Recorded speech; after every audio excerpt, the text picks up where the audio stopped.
Halo, apa suara saya kedengaran? Kok keluar-keluar ya? Jelas Kak Ji. Dari tadi Kedengaran, Pak. Zoom-nya. Iya, cuman saya mau ganti nama nggak bisa. Kenapa ya? Udah jelas ya? Oke. Oke. PPT-nya udah muncul belum? Masih hitam, Mas. Oh, siap, sudah.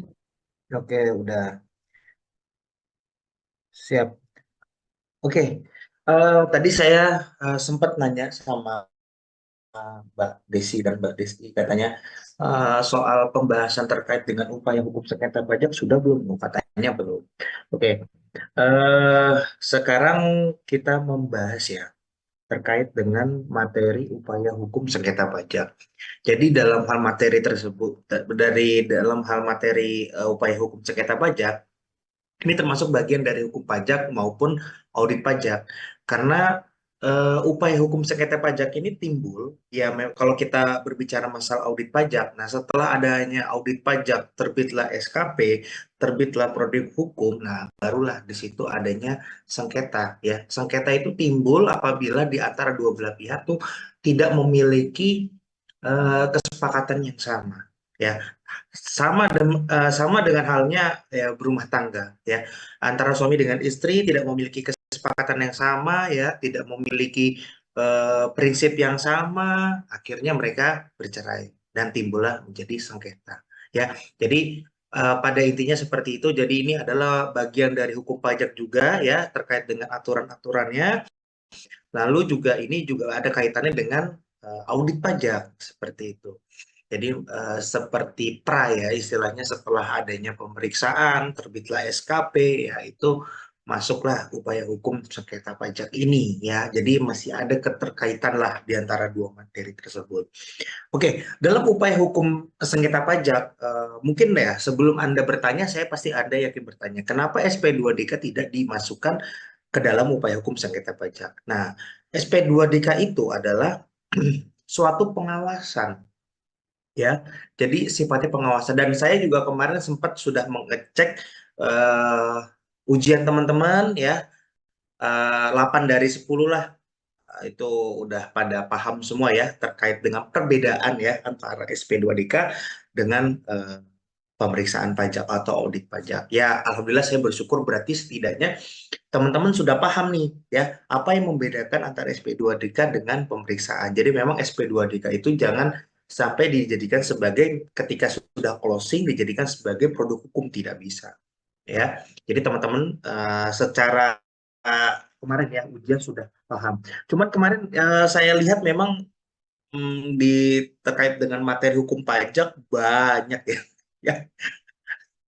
Ya, terus terang teman-teman, ya, saya juga nggak tahu soalnya itu kenapa berubah. Saya juga, ya, sebelumnya mohon maaf kenapa soal. Tapi setidaknya, ya, setidaknya saya merasa bahwa terkait dengan eh, soal-soal hukum pajak, ya, yang keluar kemarin, yang diujikan oleh saudara-saudara semua, saya merasa bahwa itu sudah saya, apa namanya, sudah saya paparkan.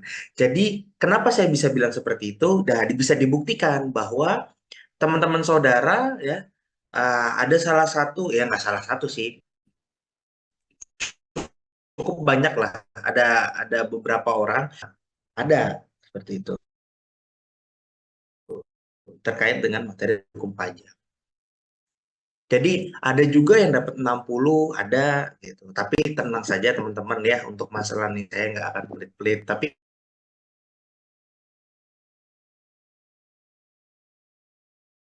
ya, terus kan, nah, itu. Mohon maaf, Pak, putus-putus.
Oke, kalau sekarang suara saya kedengaran jelas nggak?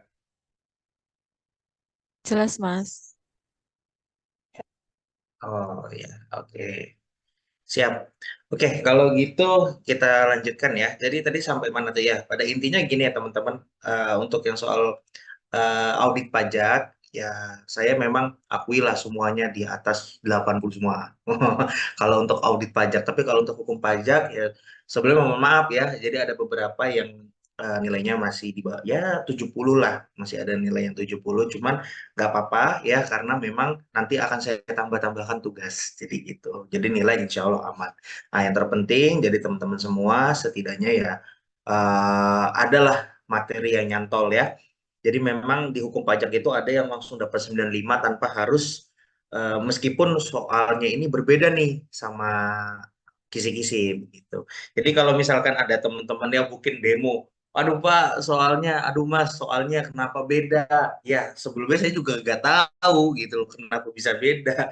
Karena kan saya juga bukan dosen di Unsika ya. Oke, nggak apa-apa teman-teman. Setidaknya ya terima kasih ya. Saya sudah menilai bahwa teman-teman pun juga dalam materi apa yang saya sampaikan di copy gitu sama teman-teman. Dan yang membuat saya senang sebenarnya apa yang jadi omongan saya itu di copy gitu sama teman-teman. Sampai ada yang apa namanya bahasa mulut lah istilahnya, bukan bahasa apa ya, bahasa nggak pakai bahasa baku gitu loh ngejawabnya. Aduh saya lupa tuh. Nggak mungkin saya sebutkan ya teman. Jadi ada yang pakai bahasa gaul gitu. Tadi saya lupa. Sampai sampai omongan saya itu di copy begitu. Nah, itulah nggak tahu tuh siapa ya. Nanti nanti apa namanya Mas Nasrullah tahu tuh siapa tuh yang apa namanya sampai omongan saya benar-benar di capture. Bagus, nggak apa-apa berarti Anda benar-benar memperhatikan saya berbicara gitu. Oke. Nah, nih kita sekarang ngomong masalah ini ya, balik lagi ke materi ya tadi. Oke, ya. Jadi pada intinya ya, kenapa SP2DK nggak ada di dalam upaya hukum? Ya karena memang SP2DK ketika memang kita sudah closing, kita sudah ada berita acara closing itu tidak dapat dijadikan sebagai eh, produk hukum. Akhirnya kita sebagai misalkan gini lah, di SP2DK sudah berita acara closing. Tapi antara kedua belah pihak sama-sama nggak sepakat. Misalkan wajib pajak masih gondok ini kan. Aduh Pak, saya nggak mau bayar pajak ini 1 M, bla bla bla seperti ini. Ya wajib pajak udah nggak bisa ngapa-ngapain. Maksudnya dalam arti wajib pajak tersebut ya sudah. Kalau ketika sudah berita acara closing ya dianggap sama-sama sepakat seperti itu. Jadi nggak bisa setelah SP2DK, oh tahu-tahu langsung keberatan, tahu-tahu langsung ke banding, nggak bisa. Jadi gitu ya. Jadi itu ya teman-teman, teman-teman alhamdulillah sudah paham saya rasa terkait dengan antara pembedanya antara SP2DK dengan audit pajak atau pemeriksa pajak. Nah, jadi kita sebutnya audit pajak ya. Oke, pertama kita membahas masalah hukum yang pertama itu adalah keberatan. Oke, keberatan ini yang mungkin paling dekat ya, teman-teman ya, paling dekat eh, setelah keluarnya SKP, surat ketetapan pajak, barulah timbul adanya upaya hukum keberatan ya. Jadi upaya keberatan pun ini setidaknya masih di wilayah DJP ya. Artinya keberatan ini di tingkat kan kalau kita di pemeriksaan itu dilaksanakan oleh pihak KPP ya, Kantor Pelayanan Pajak Pratama ya KPP. Dan kalau keberatan itu kita di Kanwil. Nah, jadi tugasnya Kanwil tuh apa gitu ya. Nah, mungkin ini tolong di capture omongan saya ya. Mungkin nanti akan saya apa namanya keluarkan ujian gitu ya. Apa sih tugasnya KPP, apa tugasnya Kanwil, apa tugasnya DCP, itu masing-masing ada kerjaan. Seperti itu. Nah, keberatan ini ya diadili oleh pihak Kanwil, kantor wilayah. Misalkan ada, katakanlah ya, misalkan ada salah satu wajib pajak bersengketa ya di KPP Taman Sari Jakarta Barat di sana. Nah, karena dia di Taman Sari KPP-nya, lalu ketika di saat pemeriksaan belum puas ya, masih belum apa namanya clear and clear dan SKP menurut si wajib pajak terlalu memberatkan, nah baru bisa mengajukan keberatan ke kantor wilayah Jakarta Barat. Nah, jadi istilahnya kalau untuk KPP itu di sekitar kecamatan, tapi kalau untuk Kanwil itu udah tingkatnya kota kabupaten ya. Jadi berbeda di situ. Jadi kalau kalau Kanwil tuh ya kota misalkan Bekasi ya, Kanwilnya ada di Jawa Barat. Sorry, kalau Kanwil itu provinsi ya. Jadi berkaitan dengan apa namanya provinsi. Misalkan saya tinggal di Bekasi, Kanwilnya Kanwil mana? Kanwil Jawa gitu ya. Oke. Nah, merujuk pasal 25 Undang-Undang Keberatan Pajak dapat diartikan sebagai upaya yang wajib pajak yang kurang atau tidak puas. Nah, jadi tadi sudah terkopi ya, ini pasal 25 ayat 1, mohon diingat-ingat ya. Atau tidak sependapat dengan hasil pemeriksaan pajak yang terutang dalam produk hukum yang dikeluarkan oleh Dirjen Pajak yaitu surat ketetapan pajak. Nah, jadi ketika ada yang ngomong apa namanya?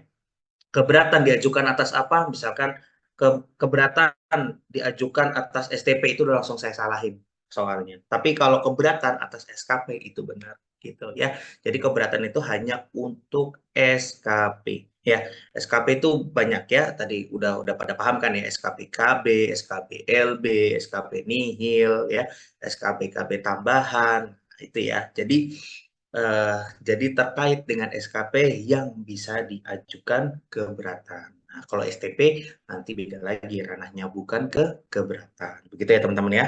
Sudah paham? Oke, lanjut. Syarat pengajuan keberatan ya. Oke, udah pasti jelas. Diajukan secara tertulis dalam bahasa Indonesia. Oh, misalkan nanti ada pertanyaan seperti ini, Pak, saya lagi mengawal kelas sorry, saya lagi mendampingi perusahaan Korea. Saya bisa pakai bahasa Korea? Tidak bisa. Semua harus berbahasa Indonesia. Apabila Anda menjadi konsultan pajak atau menjadi tax officer di suatu perusahaan asing gitu ya, itu tanggung jawab Anda untuk menjelaskan ke direktur yang mungkin WNA orang asing ya. Mungkin Anda ada kerjaan sedikit lah untuk mengartikan dia gitu. Oh, begini begini begini ya. Jadi setidaknya bisa paham. Jadi itu. Tapi kalau secara administrasi tetap harus diajukan menggunakan bahasa Indonesia. Dua, mengumumkan jumlah pajak yang terutang atau jumlah pajak yang dipotong atau dipungut ya rugi menurut perhitungan wajib pajak dengan setara alasan-alasan yang menjadi dasar perhitungan. Itu penting ya. Jadi buat apa kita ngajuin keberatan, tapi dalam surat keberatan permohonan keberatannya ini tidak disertai dengan perhitungan, maksudnya dalam arti angka-angka yang disepakati ya, misalkan menurut SKBKB yang disepakati berapa, terus yang kita maunya berapa nih? Oh, kita tuh maunya nol, nihil, nggak ada bayar. Nah, itu wajib disertai ya terkait dengan jumlah pajak yang terutang. Terus yang ketiga, satu keberatan diajukan hanya untuk satu SKP. Ya, ini perlu diingat teman-teman ya. Saya mau cerita sedikit soal masalah satu keberatan satu SKP ya. Saya dulu pastikan namanya saya manusia itu adalah berproses. Saya waktu dulu pertama kali pengalaman saya ya, saya mungkin nggak melihat dulu ya. Terkait dengan pengajuan keberatan, waktu itu saya ajukan keberatan dalam satu surat keberatan. Itu salah. Nah, jadi satu SKP misalkan di PPN ya, PPN Januari sampai Desember. Nah, pada saat itu saya masukin surat keberatan PPN tahun 2018. Nah, perlu diingat SKP-nya itu dipecah-pecah. PPN Januari, Februari, Maret, April, Mei, Juni sampai Desember. Nah, itu harusnya surat keberatannya dibuat masing-masing per SKP. Jadi gitu. Jangan jangan mentang-mentang PPN ya, PPN oh ya udah bikin satu keberatan. Nah, kita harus lihat dulu ada berapa SKP-nya ya kan? Ada kalau ada 10 kita bikin 10 ya. 12 ya kita bikin 12 ya sesuai dengan SKP-nya. Jadi perlu ingat ya teman-teman ya, yang intinya kuncinya harus sesuai dengan SKP-nya, surat kita percaya. Oke, yang keempat, wajib pajak telah melunasi pajak yang masih harus dibayar paling sedikit sejumlah yang telah disetujui wajib pajak dalam pembahasan hasil pemeriksaan atau pembahasan hasil verifikasi sebelum surat keberatan disampaikan. Oke, teman-teman. Untuk poin 4 ini, memang memang secara aturan ya, secara aturan kita sebagai wajib pajak misalkan katakan kita diklaim sama orang pajak kita ada hutang 2M ya. Tapi kita setujunya nol, ya udah berarti kan kita nggak ada bayar nih ya. Kalau misalkan di SKBKB itu kan nanti di bawah ada ya yang disepakati berapa. Kalau misalkan memang dari wajib pajak sendiri ngeklaimnya nol, ya udah berarti kan kita nggak bayar sama sekali. Nah, pada saat tingkat keberatan, nah ini memang apa namanya bisa lolos. Maksudnya dalam arti eh, diperbolehkan ya ketika wajib pajak mengajukan keberatan meskipun wajib pajak belum membayar pajak terutangnya. Nah, tapi beda lagi ya, kita agak sedikit lengkap ke pengadilan pajak. Nah, ketika mengajukan permohonan banding, setidak-tidaknya wajib pajak itu harus membayar 50%, sorry, harus membayar 50% pajak yang terutangnya. Jadi misalkan diklaim pajak kedua M, setidak-tidaknya kita ya sebagai pemohon banding nantinya itu harus membayar 50% pajak terutang tersebut. Nah, jadi gitu. Jadi pada saat keberatan nggak apa-apa deh, nggak usah bayar dulu gitu kan. Ya udah, kita kalau misalkan ditolak ya udah harus menerima konsekuensinya, denda. Ayo berapa persen? Nah, saya mau tanya, coba saya tunjuk orang, saya mau iseng ya, saya mau iseng. Siapa yang mau saya tunjuk ya?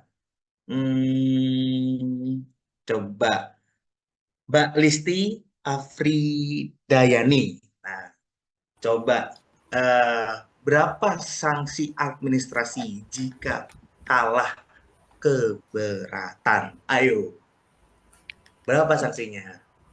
Berapa persen? Ya, kikuk, kikuk. Nah, lagi nyebelin saya. Ayo, Mbak Listi, silakan. Biar semua teman-teman tahu. Oke, nyerah? 30% bukan, Mas? Betul sekali, 30% ya. Itu berdasarkan Undang-Undang HPP, Harmonisasi Peraturan Perpajakan. Jadi sebelum tahun 2000, Undang-Undang HPP kan diterbitkan 2022 ya. Sebelum tahun 2022 itu kalau misalkan kita kalah di keberatan itu 50%. Nah, sekarang lebih ringan 30% gitu.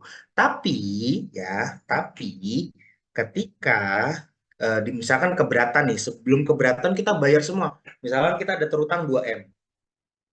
Ada terutang 2M tapi kita bayar semua. Kalah kita di keberatan. Nah, kita bebas dari sanksi tersebut. Ya, jadi di Undang HPP itu di pengertiannya ada. Jadi terkait dengan sanksi harus dikurangi dengan pajak yang sudah terutang. Nah, jadi kita bisa aman dari sanksi administrasi tersebut kalau kita udah bayar dulu. Nah, gitu. Jadi kalau saya setiap mengajukan keberatan ya, saya merekomendasikan untuk dibayar dulu ya. Karena apa? Karena saya sudah ngomong pahit-pahitan gitu sama eh, wajib pajak. Kalau di keberatan ini kita tidak bisa berharap besar untuk menang. Karena kenapa? Karena masih di wilayah DJP. Nah, artinya kan seperti ini, mereka dalam satu rumah, dalam satu pemikiran gitu ya, agak susah, agak sulit jika meyakinkan para peneliti keberatan ini untuk mengabulkan. Meskipun saya juga pernah mengalami mungkin setidaknya mengabulkan sebagian. Biasanya hal tersebut timbul karena di saat pemeriksaan bukti ini nggak keluar. Nah, di saat keberatan ada bukti-bukti baru. Nah, jadi dapat mempertimbangkan di keberatan agar untuk bisa menang, gitu ya. Terus yang kelima, diajukan dalam waktu jangka 3 bulan sejak tanggal SKP dikirim. Nah, tapi kalau saya ini untuk masalah dikirim kan kadang eh, kita nggak apa ya, kita nggak nyimpen bukti resiposnya, kita nggak nyimpen kapan nih ngirimnya. Nah, kadang kebuang. Nah, patokan saya biar lebih aman ya, lebih aman adalah kita melihat dari tanggal SKP terbitnya aja. Misalkan terbit tanggal 20 September, berarti maksimal kita mengajukan keberatan adalah di bulan Januari ya. Misalkan keluar September, Oktober, November, Desember. Oh sorry, Desember. Tanggal 20 Desember maksimal untuk mengajukan keberatannya ya. Jadi seperti itu. Nah, terus yang keenam, surat keberatan ditandatangani oleh wajib pajak ya. Tentunya kalau misalkan dikuasakannya dipakai kuasa, dan kalau misalkan wajib pajak badan itu harus ditandatangani oleh pengurus atau direktur yang terdapat di akta. Oke? Dalam hal surat keberatan disampaikan oleh wajib pajak tidak memenuhi persyaratan, wajib pajak dapat melakukan perbaikan ya. Jadi eh, tetap bisa diajukan perbaikan nih surat keberatan tersebut dan menyampaikan kembali sebelum jangka waktu 3 bulan terlampaui. Ya artinya tetap aja deadline-nya 3 bulan. Nah, makanya ketika mengajukan surat keberatan kita harus sesegera mungkin. Nah, turun SKP, das, udah kasih waktu 1 bulan untuk review lah segala macam. Nah, dalam waktu deadline kurang kurang 2 bulan ajukan. Nah, ketika masih ada yang kurang-kurang masih dikasih kesempatan. Nah, kalau misalkan waktunya sudah habis ya sudah tidak dapat eh, tidak dapat diperpanjang. Nah, lalu kita berbicara masalah keadaan di luar kuasa wajib pajak. Oke, ini saya pernah mengalami di saat COVID.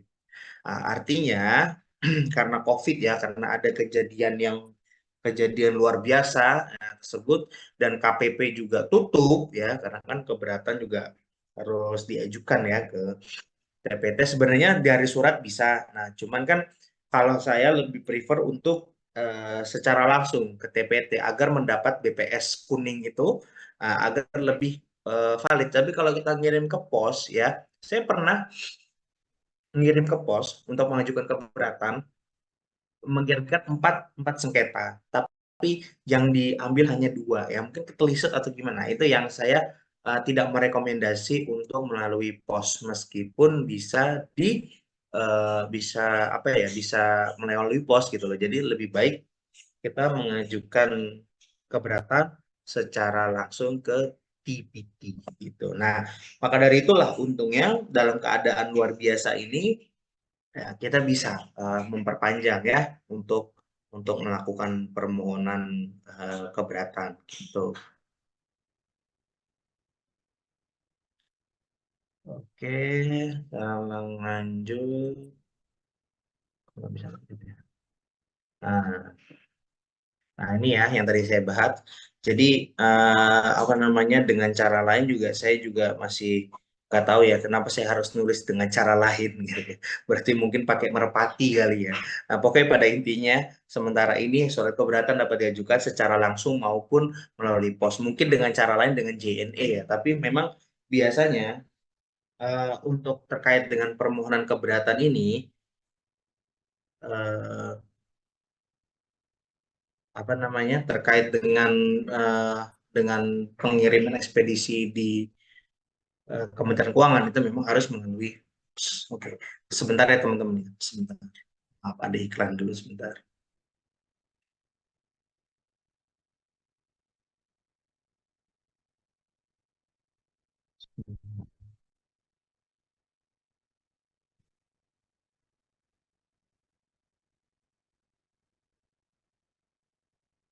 Oke, oke, kita lanjut. Pencabutan surat pengajuan keberatan. Nah, pencabutan surat keberatan ini bisa, misalkan gini ya, katakan pede nih, wah ayo ayo kita ajuin keberatan, kita harus menang, kita harus apa namanya, kita harus berani gitu ya, kita bawah, kita nggak salah.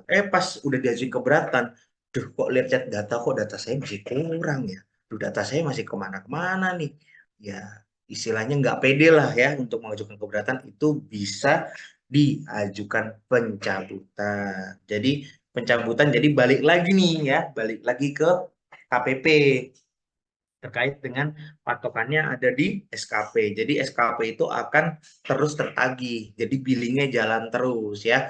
Jadi seperti itu. Nah, terkait dengan pencabutan keberatan ya, yang pertama ya, permohonan harus diajukan secara tertulis dalam bahasa Indonesia. Nah, jadi meskipun kita mau mencabut surat keberatan itu harus secara tertulis, nggak bisa kita ngomong, Pak, saya mau cabut, ke tim peneliti keberatan, saya mau cabut keberatan, nggak bisa gitu.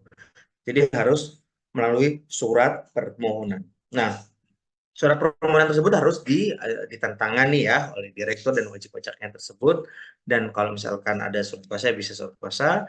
Nah, terus ada surat permohonan harus disampaikan ke KPP ya, tempat wajib pajak mendaftar itunya, keberatan ya. Jadi kan pada saat kita mengajukan keberatan itu kan ke KPP ya, bukan ke Kanwil. Nah, ini perlu diingat lagi teman-teman.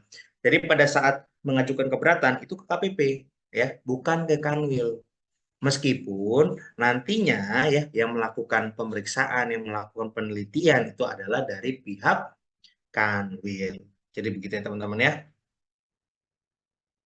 Nah, terkait dengan adanya, ini ada notes ya, ada notes sedikit ya. Jadi ketika kita mengajukan keberatan, terus nggak jadi nih, nggak jadi ngajuin keberatan. Nah, kan kalau misalkan kita terbit SKP, itu kan ada fasilitas ya, permohonan pengurangan sanksi ya, atau permohonan pembatalan surat ketetapan pajak yang tidak benar. Nah, ketika kita sudah mengajukan keberatan, nah itu nggak bisa diajukan permohonan pembatalan pengurangan atau pembatalan surat ketetapan pajak yang tidak benar itu nggak bisa. Pasal 36 ayat 1 ya. Jadi nggak bisa. Jadi ketika kita sudah mengajukan keberatan, ya makanya ada suatu pengorbanan ya yang diambil nih, yaitu kita nggak bisa ngajuin pengurangan sanksi atau pembatalan SKP. Jadi gitu ya teman-teman ya. Nah, apalagi ada produk apa namanya? Biasanya tuh SKP kan memang di SKPKB itu dendanya cukup tinggi ya, cukup banyak lah. Tapi memang saya nggak tahu perhitungan dendanya tuh seperti apa. Jadi memang gede lumayan. Nah, ketika eh, waktu itu pernah ada program PSA. Jadi untuk pengurangan sanksinya itu hanya dikabulkan 75%. Jadi 75% balik ke wajib pajak untuk sanksinya. Nah, itu kan enak ya. Jadi kita nggak perlu ngajuin keberatan. Jadi seperti itu teman-teman. Nah, jadi memang pilihan ya. Jadi ketika memang kita ada sengketa pajak, mana kita harus pilih mana yang uh, mending lah ya, mending dan mana yang harus kita perlukan gitu ya. Nah, dalam hal wajib pajak mengajukan keberatan yang terkait dengan masa pajak, penghitung pajak, pajak masih harus dibayar dalam surat ketetapan pajak kurang bayar. Nah, jadi artinya yang tadi saya sampaikan bahwa billingnya, maksudnya tagihannya itu masih berjalan. Jadi tetap ada tagihan terus nih dari KPP. Nah, nanti kalau misalkan tagihannya ini nggak dibayar-bayar, ya sudah akan ada penagihan secara paksa yang itu ya. Nah, ini wewenang Dirjen Pajak ya, kayaknya apa namanya sama lah ya, seperti apa yang sebelum-sebelum saya sebutkan ya, wewenangnya harus apa namanya, dia bisa meminjam buku dan segala macam. Nah, nanti teman bisa baca-baca aja lagi ya. Nah, wajib pajak harus memenuhi, nah peminjam 15 hari. Nah, ini nanti bisa teman-teman baca aja karena ini secara administrasi aja ya. Nah, oke. Nah, ini sanksi ya. Eh, oke, ini sanksi sanksi amnesti berupa denda 50%. Nah, ini salah nih, tipe nih. Yang benar 30. Jadi yang benar adalah 30% ya. Oke. Nah, tadi kan keberatan ya. Keberatan. Saya mau memperlihatkan sedikit gimana sih surat permohonan keberatan itu. Nah, nanti saya akan share ya. Barangkali saya lagi apa namanya? Lagi gabut gitu. Teman-teman bikin surat keberatan. Nah, atau enggak teman-teman nanti bikin surat ini, surat ini. Nah, barangkali gitu kan. Barangkali barangkali itu. Yang penting saya sebagai pengajar sudah ngasih tahu nih, oh untuk permohonan keberatan tuh bentuknya seperti ini gitu loh. Nah, jadi nanti teman-teman kalau mau buat seperti ini, seperti itu ya. Nah, tapi kalau tiba-tiba saya gabut gitu, lagi pengen juga nih ngerjain ya kan, bikinin tugas ya udah gitu. Jadi harus dibikin. Nah, jadi teman-teman ya, sebenarnya teman-teman bisa cari di Google. Nah, cuman karena saya sudah download, ya nanti teman-teman tinggal saya kasih aja gitu. Jadi nggak usah capek-capek download ya. Jadi lampiran, sorry, permohonan keberatan itu contoh draftnya itu ada di lampiran 1 PMK 903 tahun 2013. Kelihatan nggak? Kelihatan nggak? Kelihatan, Kelihatan. Pak.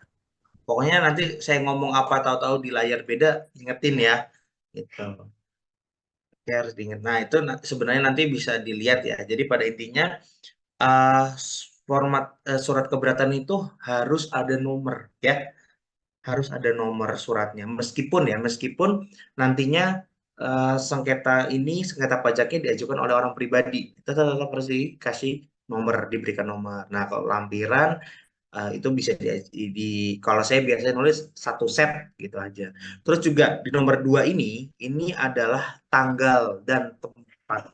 Jadi jangan lupa juga karena tanggal ini nanti penting gitu loh. Jadi tolak ukur bahwa secara administrasi ya si wajib pajak sudah mengajukan permohonan keberatan. Nah, ini penting tanggal dan lokasinya ya.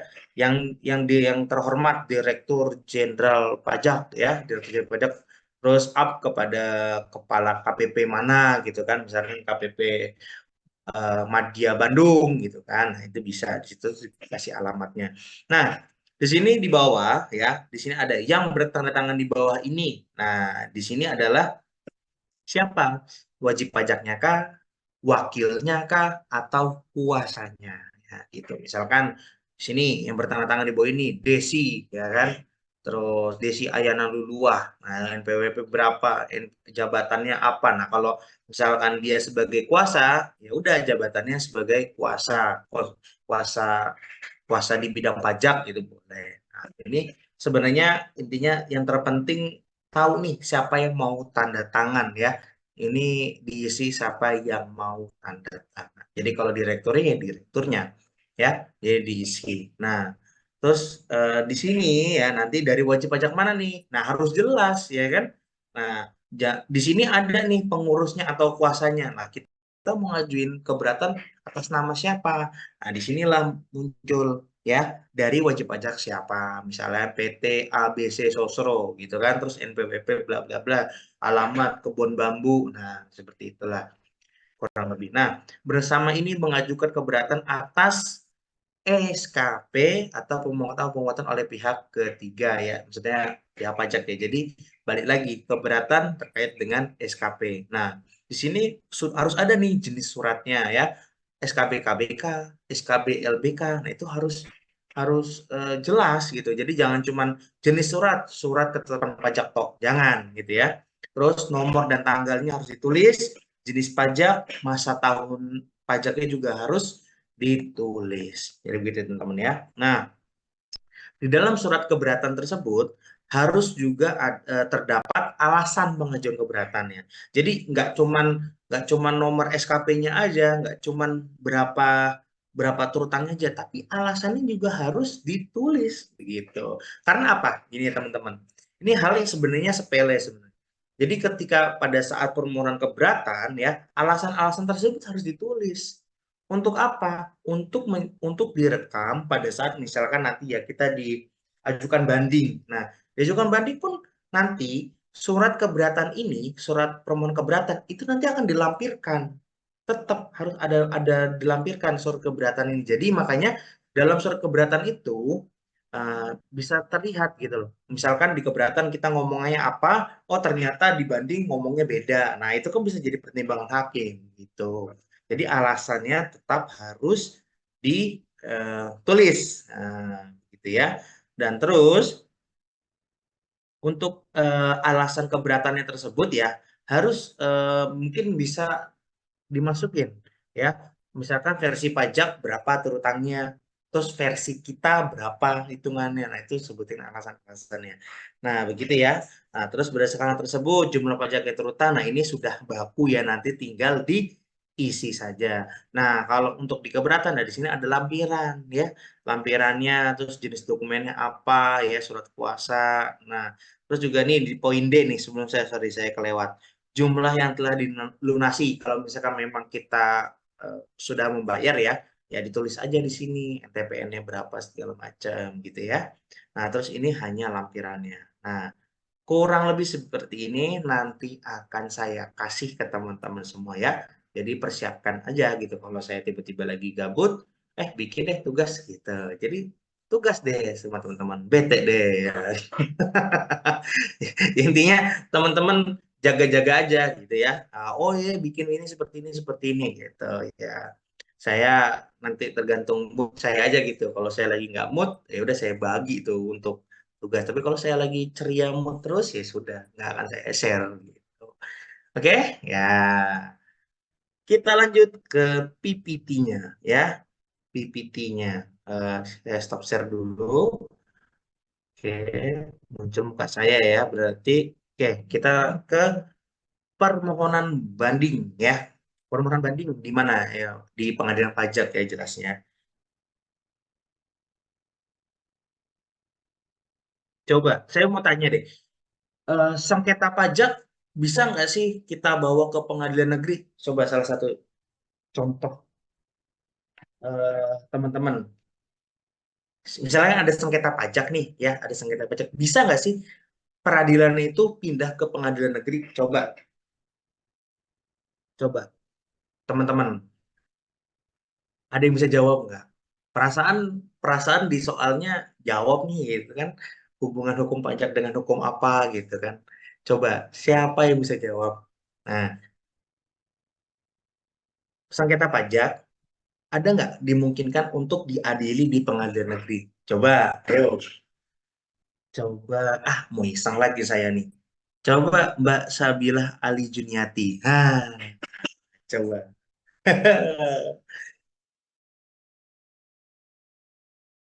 Betul, nggak apa-apa Mbak. Salah, nggak ada masalah ya. Saya tahu setelah em, misalnya saya ngajuin banding em, Hmm. ke pengadilan pajak, habis itu ditolak, terus itu bisa lagi kita ngajuin apa ya, peninjauan kembali gitu ke Mahkamah Agung. Saya tahunya seperti itu ya. Ya, ya, ya, ya. Oke, terima kasih Mbak Sabila Ali Juniati ya, Juniati ya. Oke, jadi gini Mbak. Jadi peninjauan kembali itu adalah next step. Jadi langkah berikutnya. Ketika sudah tidak istilahnya di putusan pengadilan pajak ya, Mbak Sabila Ali Junianti ya, klien Anda PT ABC Sosro ditolak, menolak seluruhnya permohonan banding, barulah kita lari tuh ya ke peninjauan kembali. Nah, kalau tadi saya berbicara, apakah sengketa pajak bisa diadili di pengadilan negeri? Saya jawabnya adalah bisa, dengan catatan ada unsur pidananya di dalam sengketa pajak tersebut. Oke, teman-teman ya, clear ya. Jadi bisa bisa diadili di pengadilan negeri kalau memang ada unsur pidananya. Ya, kan waktu sebelum-sebelumnya di KUP ya sudah pernah saya jelaskan ya bahwa eh, misalkan nih ketika ada SP2DK dan ternyata misal ada SP2DK dan ternyata si wajib pajak nggak mau kooperatif dan segala, nah itu kan bisa diusulkan ke bukti permulaan ya. Jadi mungkin di pemeriksaan si apa wajib pajak nggak kooperatif segala macam, ngapain pajak ini, nggak usah dibiarin lah, nggak ada takut-takutnya sama pajak gitu. Nah, pajak punya atensi ya itu mengajukan bukti permulaan.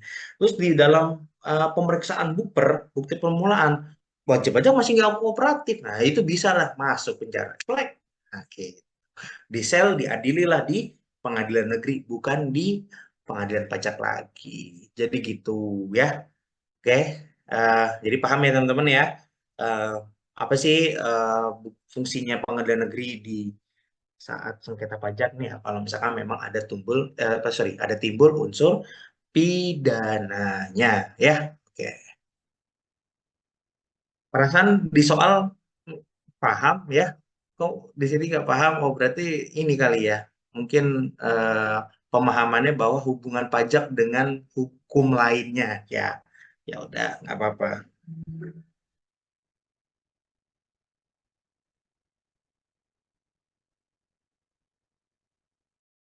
Kalian dosen kalian telepon Pak Didi.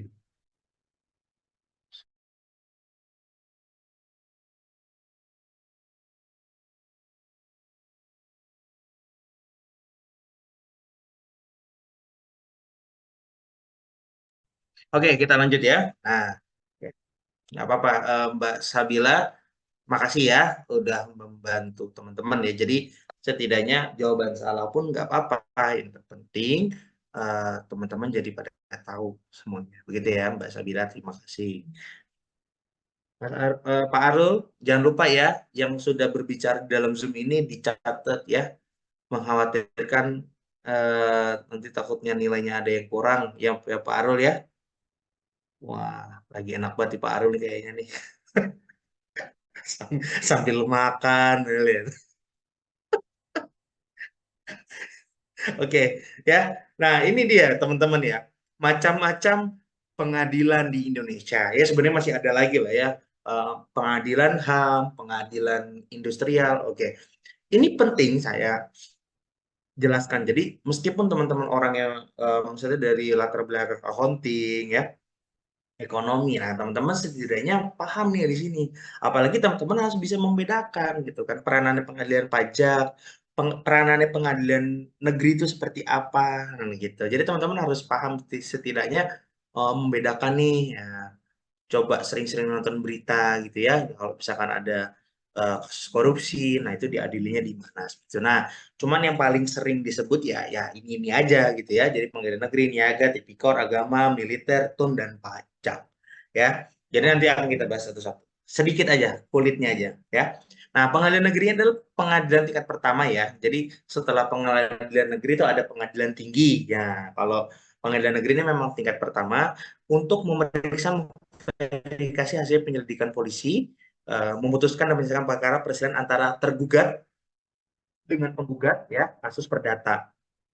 Dan juga kalau misalkan ada perceraian ya, perceraian misalkan yang selain Muslim, nah diadilinya di pengadilan negeri begitu ya. Jadi terkait dengan urusan perdata, pidana, nah ini juga ya, atau pidana bagi masyarakat yang mencari keadilan juga diadili di pengadilan negeri. Jadi begitu. Nah, misalkan kayak tadi kasus yang tadi kalau misalkan ada sengketa pajak ya yang istilahnya merujuk ke bukti permulaan yang akhirnya ada unsur tindak pidananya, nah barulah kita diadilinya di pengadilan negeri bukan di pengadilan pajak. Wah, oke ya, nanti akan saya keluarin deh itu soal tersebut. Nah, jadi nanti biar bisa diulang-ulang, direview terus sama teman-teman ya. Nah, pengadilan tindak pidana korupsi, Tipikor. Nah, ini yang sering-sering ada di TV One ya, di iNews. Ini banyak nih muncul pengadilan Tipikor ini. Nah, pengadilan Tipikor ini terkait dengan korupsi ya, korupsi yang dapat eh, yang merugikan negara. Jadi misalkan seperti ini, katakanlah bukan mendoakan, misalkan kayak Mbak Desi di suatu perusahaan, tahu-tahu ternyata Mbak Desi korupsi nih, tapi perusahaan swasta, diadilinya bukan di Tipikor. Nah, itu diadilinya di pengadilan negeri tadi karena ada unsur pidananya. Nah, Tipikor ini hanyalah untuk merugikan negara. Oke? Nah, jadi sifatnya merugikan negara. Nah, katakanlah kita ambil contoh, misalkan Mbak Desi. Mbak Desi sebagai menteri ya, sekarang lagi hits nih, Menteri Perdagangan ya. Mbak Desi jadi Menteri Perdagangan, terus tahu-tahu Mbak Desi menyepakati atau menyetujui ya adanya impor gula. Set, nih, setuju nih, ayo kita impor gula ke Malaysia misalkan atau ke Thailand. Saya setuju, saya tanda tangan nih. Yuk kita impor ke Malaysia. Ternyata dalam case tersebut, oh ternyata ada nilai kerugian negara nih. Kenapa kerugian negaranya? Oh karena di Indonesia ini sebenarnya gula lagi banyak. Kenapa kita harus impor? Nah, padahal cuma tanda tangan doang nih. Seret, seret, seret, seret. Tanda tangan aja. Nah, tetap itu masuk ke dalam delik dan maksudnya istilahnya ada delik dan mens rea-nya ada. Jadi unsur pidananya tetap ada gitu. Dan nanti istilahnya bagaimana kerugian negaranya, nah nanti diadilinya di tipikor ini begitu. Ya meskipun Mbak Desi ini nggak disuap ya, nggak ada suap nih dari PT misalkan yang mengelola gula itu diamanahin sama PT A gitu kan. Nah, misalkan memang ternyata nggak ada suap, ya sebenarnya sih bisa-bisa aja. Nah, jadi seperti itu ya teman-teman ya. Jadi tipikor itu hanya untuk yang korupsi dan merugikan negara. Nah, semacam gratifikasi juga masuknya ke sini juga nih. Misalkan ya, Mbak Desti, nah sekarang Desti gantian ya, bukan Desi lagi. Misalkan Mbak Desti sebagai konsultan pajak ya, konsultan pajak, terus Mbak Desti mendampingi satu perusahaan, terus tahu-tahu Mbak Desti apa namanya, mau ini, membela si wajib pajak ini dengan cara menyuap lah orang pajak. Nauzubillah min dzalik ya. Jadi menyuap, udahlah ini biar biar bisa ini. Nah itulah nanti bisa masuk ke sini juga. Nah, karena apa? Karena kan merugikan negara. Karena gara-gara suap ini yang merugikan negara. Itu. Merugikan negara gimana? Yang negara harusnya dapatnya segini, mau dapat segini. Malah masuk ke kantong pribadi. Nah, itulah ya. Jadi nanti kalau misalkan ada, misalkan teman di kantor kalian ada yang korupsi atau ngintik duit gitu ya, ya jangan berinisiatif, oh bawa aja itu ke tipikor ya, tidak pidana korupsi. Bukan, tidak ya. Kalau misalkan nggak merugikan negara, ya bawanya tetap ke pengadilan negeri ya. Nah, ini pengadilan agama ya. Pengadilan agama ini khusus memperkarai sengketa-sengketa ya yang berhubungannya sama agama Muslim, agama Islam. Nah, contoh misalkan ada sengketa waris. Kalau misalkan ini beragama Muslim, diadilinya di pengadilan agama. Tapi kalau misalkan sengketanya orang Tionghoa atau suku Batak ya, nah itu tetap kalau misalkan dia bukan beragama Muslim, tetap diadilinya di pengadilan negeri. Nah, jadi pengadilan negeri ini banyak nih ngurusin apa aja nih ya. Jadi ngurusin dari A sampai Z banyak. Nah, tapi kalau untuk pengadilan agama hanya untuk apa namanya seputar dengan urusan-urusan masyarakat yang beragama Muslim. Kayak contoh, misalkan saya mau mengajukan poligami, saya ke pengadilan agama. Jadi seperti itu, ya. Terus mau mengangkat anak, misalkan Muslim ya gitu kan, ujungnya di pengadilan agama. Jadi seperti itu. Nah, ini yang lebih serem ya. Berikutnya adalah peradilan militer. Nah, pengadilan militer ini hanya untuk mengadili ya kasus-kasus pidana atau pelanggaran yang dilakukan oleh TNI ya, atau ABRI lah ya. Jadi militer-militer. Jadi adilinnya di sini. Ya. Jadi misalkan waktu itu tempo hari ada apa ya, Basarnas atau apa ya yang istilahnya direkturnya itu pejabatnya itu kan orang TNI. Nah, dia tuh korupsi. Nah, diadilinya di peradilan militer. Nggak bisa di pengadilan negeri, nggak bisa. Karena dia statusnya sebagai militer. Jadi gitu ya. Khusus khusus di sini. Nah, di sini ada lagi pengadilan tinggi tata usaha negara. Kalau saya suka nyebutnya adalah PT UN. Nah, PT UN ini berfungsi guna untuk memastikan kedudukan hukum warga masyarakat dan menjamin terjadinya keseimbangan serta harmoni antara aparatur dan warga. Nah, jadi gini, misalkan ASN ya, termasuk orang pajak pun ya, misalkan memang ternyata ada pelanggaran di dalamnya, nah bisa nih diajukan ke TUN, Tata Usaha Negara, agar antara masyarakat dengan eh, ASN ya itu sama-sama lah memiliki apa namanya, memiliki derajat yang sama. Jadi kita sebagai masyarakat, oh mentang-mentang Anda ASN gitu kan, Anda bisa semena-mena ya sama masyarakat gitu, apalagi masyarakat kecil. Nah, inilah gunanya PT UN di sini. Seperti itu ya. Nah, disinilah baru pengadilan pajak ya, mengadili sengketa pajak. Nah, jadi sengketa pajak ini juga sebenarnya banyak ya. Jadi nggak cuman SKP aja nih, ada juga yang pembayaran PBB ya, pajak daerah. Nah, ini ke sini juga ya. Pokoknya semua berhubungan dengan pajak ya udah pengadilan pajak di sini. Gitu ya. Oke, sedikitlah kita ngomongin masalah asas ya, karena dari hukum itu tidak jauh-jauh dari asas ya, asas itu sebagai pedomannya ya. Jadi kalau misalkan asas ya, ini kan terkait dengan karakteristik pengadilan pajak. Nah, itu ada hubungannya dengan asas.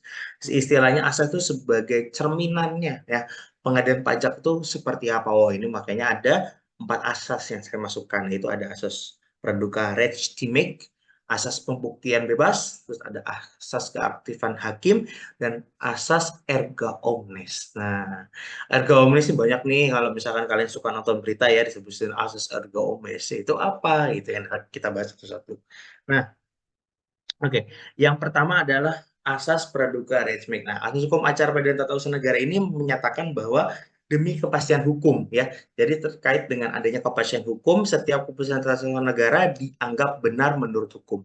Oke, sebelum jauh, jadi pada prinsipnya seperti ini teman-teman. Jadi untuk pengadilan pajak ini sebenarnya terkait dengan peradilan itu mirip-mirip ya, mirip-mirip sama pengadilan tata usaha negara. Tapi karena di pajak ini kan khususon terkait dengan perpajakan, jadi makanya peradilan dibedakan ya, bukan di TUN maupun di pengadilan pajak. Jadi yang ada kaitannya terkait dengan sengketa pajak ya tetap di pengadilan pajak, bukan di TUN. Nah, gitu ya. Jadi yang harus didasari oleh teman-teman seperti itu. Nah, jadi pada intinya asas praduga aritmetik ini adalah terkait dengan kepastian hukum. Jadi istilahnya seperti ini teman-teman. Jadi bukan berarti eh, para pejabat ini bisa sewenang-wenang nih, ya, sewenang-wenang kepada masyarakat. Nah, dari sinilah makanya pengadilan pajak ya jangan sampai ya kita sebagai masyarakat, karena kita sebagai masyarakat dianggap kecil. Akhirnya si penguasa mungkin bisa kita katakan orang fiskus ya atau ASN mungkin dia sebagai penguasa ya karena mereka bisa leluasa untuk menentukan pajak kita gitu. Nah, kita juga nggak bisa, ya kan? Sebagai masyarakat nggak bisa dilakukan sewenang-wenang seperti itu. Nah, makanya lah adalah pembelaan di pengadilan pajak ini. Nah, cerminannya adalah asas praduga aritmetik ini menghindari istilahnya perlindungan hukum kepada masyarakat dari tindakan sewenang-wenang penguasaan. Jadi itulah kenapa dibuat pengadilan pajak ya seperti itu. Jadi masyarakat istilahnya diberikan kesempatan bahwa yuk kalau Anda benar buktikan seperti itu ya. Terus lanjut ada asas pembuktian bebas. Nah, asas pembuktian bebas ini bisa teman-teman lihat di pasal 76 ya, bahwa di mana pasal tersebut menyatakan bahwa hakim menentukan apa yang harus dibuktikan. Nah, dalam persidangan pengadilan pajak penentuan apa-apa yang harus dibuktikan dari A sampai Z, ya memang nanti akan ada beberapa pendapat dari pertimbangan hakim. Nah, misalkan sengketa PPN, ya pasti nanti hakim, oh ya coba lihat rekapan penjualan atau rekapan pembelian. Kan biasanya kalau sengketa PPN kan seperti itu ya. Misalkan penjualannya nggak sesuai dengan SPT badan, akhirnya diekualisasi, akhirnya jadi koreksi. Nah, disitulah pembuktiannya ya. Coba Anda sebagai pemohon banding. Nah, ini simulasi seperti itu ya. Jadi pemohon banding coba buktikan kalau misalkan memang penjualan Anda ini segini, bukan istilahnya tidak sesuai dengan apa yang dikatakan si wajib si Jenderal Pajak DJP ya. Nah, coba Anda buktikan. Nah, jadi seperti itu. Pembuktian itu bebas. Nah, jika Anda teman-teman pengen tahu pembuktian apa saja sih yang bisa apa namanya bisa dikeluarkan ya, itu ada di pasal 69 ayat 1 Undang-Undang Pengadilan Pajak ya, itu bisa dari saksi ahli, terus bisa dari bukti tertulis ya. Nah, itu udah macam-macam nanti bisa teman-teman lihat di pasal 69 ayat 1. Nah, itu enggak saya liatin deh ya. Nih, di pasal 69 ayat 1. Nah, Nah, di sini ya, teman-teman, alat bukti itu bisa berupa satu surat atau tulisan, keterangan ahli ya. Jadi pada saat persidangan di pengadilan pajak, kita juga boleh ya mengundang ahli, misalkan ahli di bidang accounting, misalnya akuntansi ya. Itu yang istilahnya ada satu orang yang getol banget terkait dengan penerapan SAK. Nah, itu boleh ya, boleh diajukan keterangan ahli tersebut di dalam persidangan. Terus keterangan para saksi ya, misalkan memang ada unsur benar-benar apa namanya ternyata di dalam prosedur sengketa pajak ini oh ada suatu apa namanya ada suatu kesalahan lah ya. Nah, itu nanti saksi bisa dijadikan sebagai mempertimbangkan ya pengukuhan para pihak, pengakuan para pihak itu ya antara kita dengan lawan kita DJP dan pengetahuan hakim. Jadi hakim pun juga bisa berpendapat terkait dengan bukti-bukti yang disampaikan. Gitu ya, teman-teman. Nah, kita lanjut ke sini lagi. Ya, asas pembuktian tersebut juga paling sedikit itu mengandung dua alat bukti ya. Nah, jadi makanya pada saat persidangan di pengadilan pajak kita harus mengeluarkan bukti yang sebanyak-banyaknya. Nah, begitu, teman.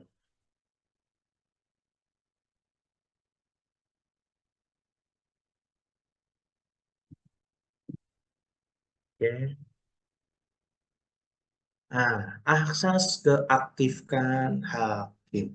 Ya, jadi keaktifan hakim ini harus memastikan ya hakim itu berwenang untuk benar-benar ya dalam proses permohonan banding dan gugatan ini harus dianggap telah sempurna. Nah, sempurna dalam arti apa? Hakim tuh harus aktif, harus menanyakan, misalkan memberikan kesempatan kepada pemohon banding. Kita wajib pajak ya, wajib pajak di persidangan itu disebut sebagai pemohon banding. Nah, pemohon banding coba Anda jelaskan mengapa Anda tidak setuju terkait dengan sengketa terbanding. Nah, terbanding itu orang pajak. Kenapa Anda tidak setuju dengan ini yang terbanding gitu? Oh iya Pak, saya gini gini gini. Nah, ketika pemohon banding menjelaskan alasan-alasannya, nah dalam hal tersebut hakim harus aktif. Aktif dalam arti harus menjelaskan begitu. Jadi hakim itu jangan pasif. Nah, inilah yang menjadi karakteristik dasar dari pengadilan pajak ya. Jadi hakim itu juga harus tetap aktif, nggak boleh pasif hakim. Nah, jadi mungkin jadi kalau memang selama dalam pengalaman saya tidak pernah ada hakim pasif. Ya udah coba saudara pemohon banding jelaskan.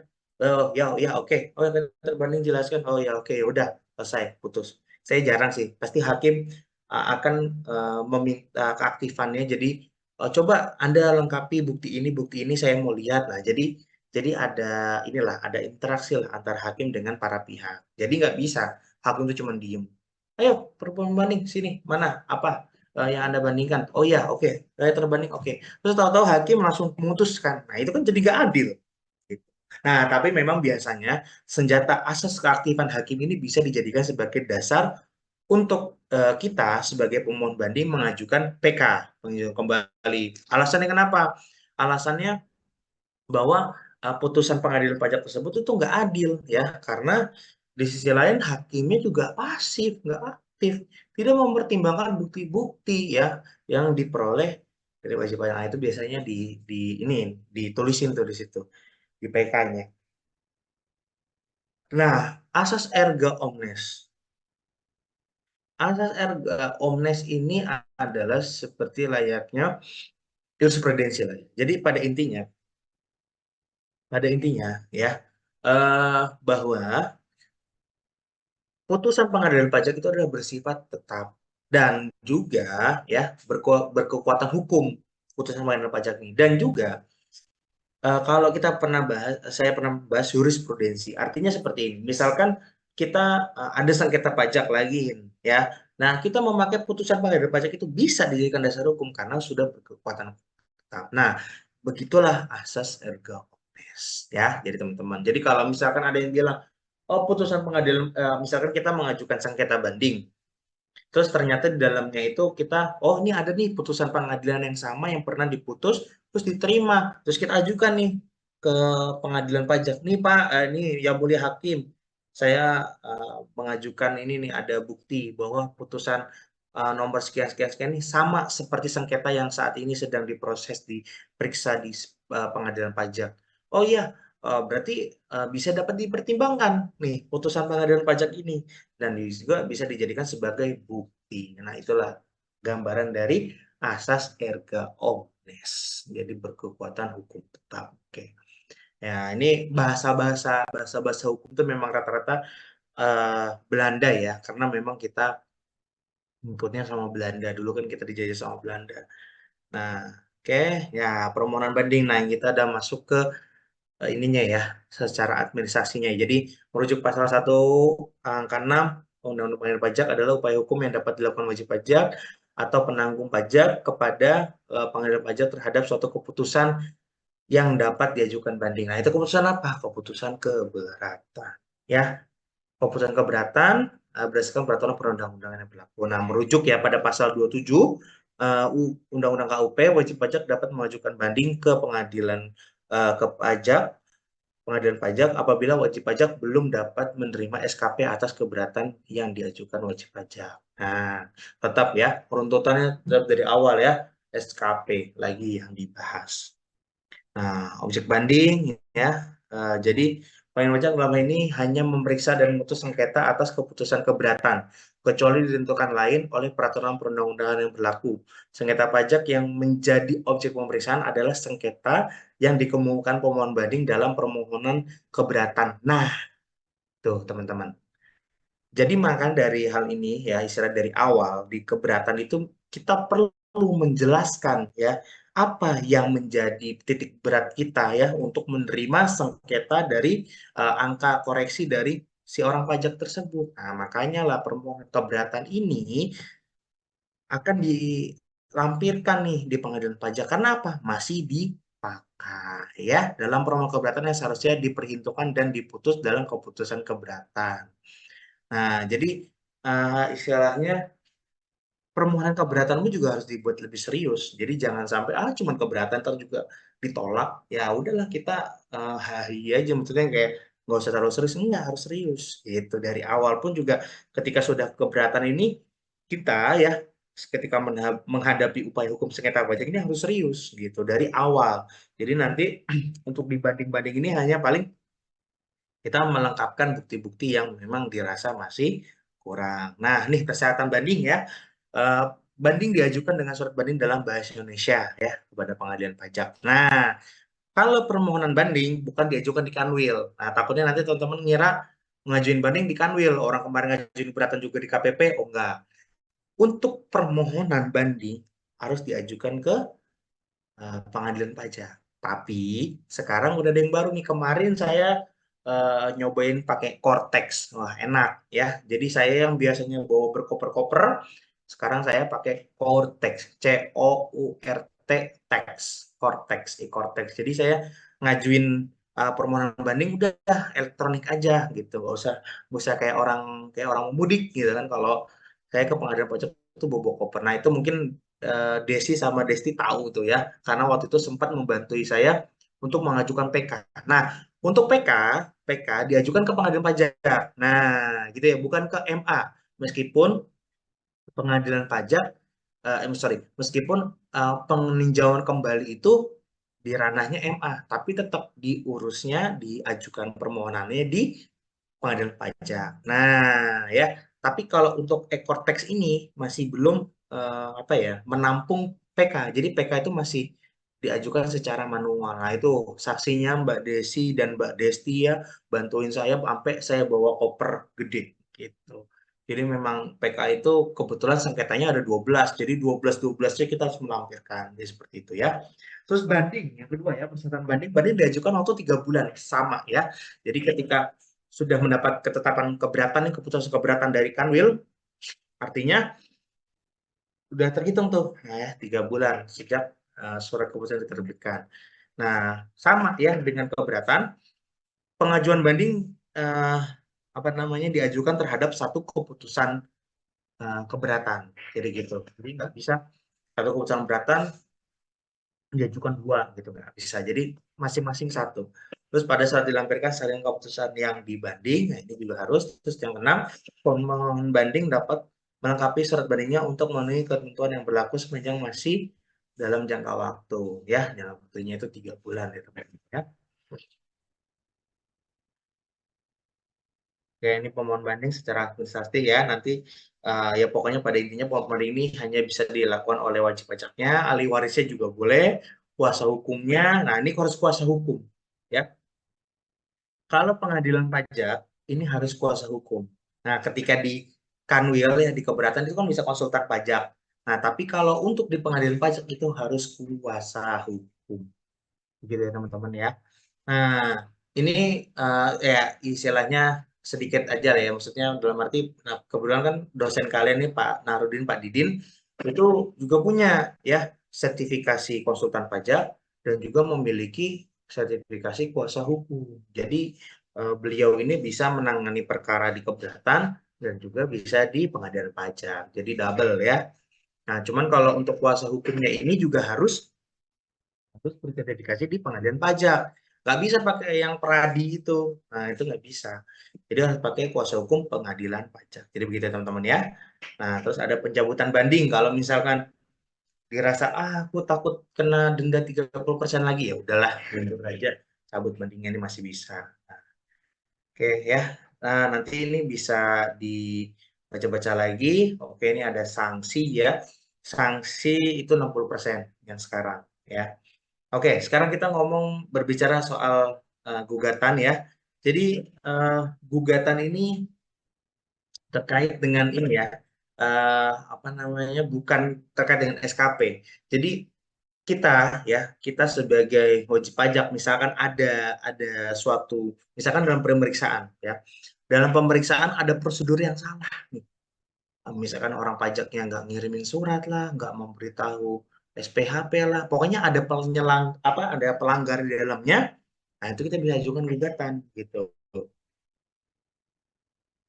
Oke, nah ini kan karena kinerja direktur pajak sebagai administrator pajak selalu diukur dengan penerimaan pajak, maka dalam rangka penerimaan negara melalui pajak, Dirjen Pajak mengeluarkan berbagai produk administrasi, baik berupa surat korespondensi, bisa sampai dengan surat paksa yang serta dengan putusan hakim gros, serta produk-produk hukum lainnya. Jadi misalkan nih dalam uh, penyampaian surat paksa itu kan ada suatu pelanggaran-pelanggaran di dalamnya, atau ada perlakuan yang mungkin nggak sesuai dengan aturan, nah itu bisa diajukan gugatan. Nah, sekarang kita berbicara masalah objek gugatannya.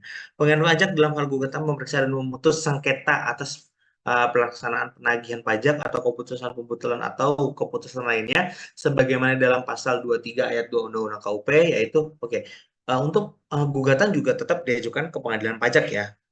Tapi memang untuk gugatan ini nggak ada proses keberatan, jadi memang langsung gitu. Nah, apa sih objek-objek gugatan? Yang pertama, pelaksanaan surat paksa, surat perintah melaksanakan penyitaan, atau pengumuman lelang itu juga bisa. Bila mana prosedur-prosedur tersebut tidak sesuai dengan ketentuan yang berlaku, nah kita bisa mengajukan gugatan. Terus kedua, keputusan pencegahan dalam rangka penagihan pajak. Nah, keputusan pencegahan ini kan biasanya misalkan ada wajib pajak yang istilahnya memiliki sengketa pajak, tapi dinilai mereka ini mau keluar negeri nih, mau kabur. Nah, ini biasanya dimunculin surat pencegahan dan pencegahan untuk biar mereka tuh nggak keluar negeri. Jadi apa namanya, si orang pajaknya bisa nahan gitu ya. Nah, cuman kalau misalkan ada prosedur yang salah gitu, nah, nanti bisa diajukan gugatan. Terus yang keempat, penerbitan surat ketetapan pajak atau surat keberatan yang dalam penilaian tidak sesuai dengan prosedur. Oke, mungkin kemarin tadi saya bilang bahwa gugatan ini bukan karena SKP, tapi gugatan juga bisa karena SKP apabila memang dalam penerbitan surat SKP tersebut atau surat keberatan memang terjadinya adanya pelanggaran. Jadi begitu ya teman-teman ya. Kalau ada pelanggaran bisa nih kita mengajukan untuk gugatan. Nah, keputusan yang berkaitan dengan pelaksanaan kewajiban perpajakan yang diajukan gugatan kepada Badan Peradilan Pajak meliputi keputusan yang diterbitkan oleh Dirjen Pajak selain ya. Jadi gini, satu, surat ketetapan pajak yang penerbitnya telah sesuai. Nah, jadi kalau setelah sesuai, nggak bisa diajukan keberatan. Nanti kalau misalkan tetap diajukan gugatan, padahal sudah sesuai, nah nanti gugatannya akan ditolak, ya. Jadi seperti itu. Terus ada surat keputusan pembetulan. Nah, nanti pokoknya teman-teman bisa baca ya semuanya. Oke. Nah, pemohon gugat juga sama seperti pemohon banding ya. Terus apa namanya, putusan gugatan, nah nanti ganti rugi. Nah, ganti rugi jadi dalam hal ini bisa nih kita menuntut ya ganti rugi paling banyak ya 5 juta gitu, kecil ya ganti ruginya.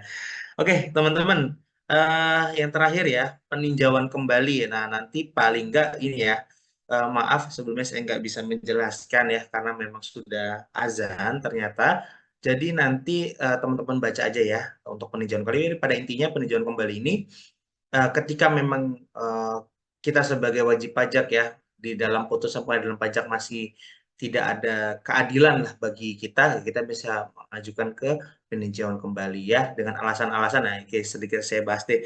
Jadi alasan-alasan PK itu ada satu, apabila putusan pajak didasarkan pada suatu kebohongan. Nah, misalkan memang ada suatu unsur penipuan, nah itu kita bisa ngajuin PK.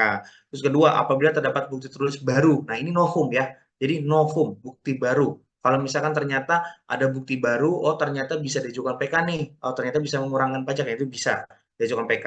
Terus yang ketiga, apabila telah dikabulkan suatu hal yang tidak dituntut atau rugi atau lebih daripada yang dituntut kecuali yang diputus berdasarkan pasal 80 ayat 1 huruf B Undang-Undang Pengadilan Pajak. Nah, itu bisa diajukan juga. Terus yang keempat, apabila mengenai satu bagian dari tuntutan belum diputus tanpa pertimbangan sebab-sebabnya. Nah, itu juga bisa. Nah, teman, kalau yang paling sering yang saya ngajuin PK itu karena dasar nomor 5. Apabila terdapat suatu putusan yang nyata-nyata tidak sesuai dengan ketentuan peraturan yang berlaku. Nah, ini biasanya alasan yang suka saya pakai ya. Ini alasan 91E ya. Ini biasa saya pakai karena memang menurut saya putusan hakim ini masih belum sesuai nih dengan aturan undang-undang yang berlaku. Baik, teman-teman, sebelumnya mohon maaf ya bila mana ada yang kurang-kurang. Jadi nanti kalau misalkan ada pertanyaan silahkan ditanyakan bisa melalui Mbak Desi atau Mbak Desti maupun Pak Nasrullah ya. Jadi sebelumnya mohon maaf untuk kelas hari ini saya belum bisa full. Jadi nanti teman-teman bisa saya kasih materinya. Oke. Nah, nanti juga akan saya berikan juga terkait dengan contoh surat permohonan banding dan permohonan gugatan. Nah, jadi teman-teman nggak usah download, nanti saya akan kasih ya setelah ini. Baik, teman-teman, saya kira cukup. Sebelumnya saya berterima kasih teman-teman yang sudah hadir dan saya mohon maaf apabila ada kekurangan. Terima kasih. Wassalamualaikum warahmatullahi wabarakatuh. Waalaikumsalam warahmatullahi wabarakatuh. Terima kasih, Pak.